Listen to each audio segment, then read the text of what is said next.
বাংলাদেশের ইসলামপন্থীদের মধ্যে মারাত্মক প্রতিক্রিয়া তৈরি করবে এবং দুটো গ্রুপ করে ফেলবে, আলটিমেটলি করে ফেলেছে। বোঝার চেষ্টা করুন যে একটা লাশ নর্মালি 24 ঘন্টার মধ্যে কিন্তু লাশে পছন্দ ধরে, ডিকম্পোস্ট হয়ে যায়। তো সেখানে 2 সপ্তাহ আগে এই ভদ্রলোক ইন্তেকাল করেছেন। তার লাশ একটা মানে নর্মালি একটা অক্ষত। এবং ইসলামে যে জিনিসটা সবাই প্রচার করে যে যারা আল্লাহর ওলি আল্লাহ, তারা আল্লাহর কাছ থেকে রিজিক প্রাপ্ত হয় এবং তাদের লাশে কখনো পছন্দ হয় না এবং তারা মরে না। এখন এই যে লাশটা বের করা হলো, সেটা পাড়ানো হয়েছে, মারা হয়েছে, এটার সাথে বড় কথা হলো ওই লাশটা যে অক্ষত আছে এবং ওই লাশটাকে যে মানে ন্যূনতম পছন্দ তৈরি হয় না, তাহলে ওই লোকটা নিঃসন্দেহে মারফতের একটা তার জ্ঞান ছিল, শক্তি ছিল এবং সে আসলে আল্লাহর একজন ওলি ছিল। 2 নম্বর হলো ওই যে লাশটা পুড়িয়ে দেওয়া হয়েছে।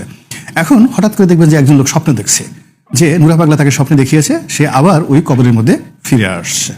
এবং আপনি দেখবেন সেই কবরে আগে যেভাবে যত লোক যাইতো তার সাথে আরো কয়েক হাজার গুণ লোক ওখানে যাবে, যে লাশ এই কবরের মধ্যে স্বপ্নে দেখাইছে আমাকে, সেই কবরের মধ্যে আসছে। তখন ওই লাশ ওই কবর খোলার মতো সাহস বাংলাদেশে কারো হবে না। এটা থার্ডলি হলো মানুষ যখন ভয় পায়, ওই যে যেই লোকগুলো দেখবেন যে লাশে জুতো মারছে, পুড়াইছে, ওদের হোল পরিবারের মধ্যে দেখবেন প্যানিক শুরু হয়ে গেছে। এবং যখন মানুষ ভয় পায় তার শরীরের কার্যক্ষমতা নষ্ট হয় এবং এমনি ভয় পাওয়ার কারণে দেখবেন কারো পা বাঁকা হয়ে গেছে, কারো ঘাড় বাঁকা হয়ে গেছে।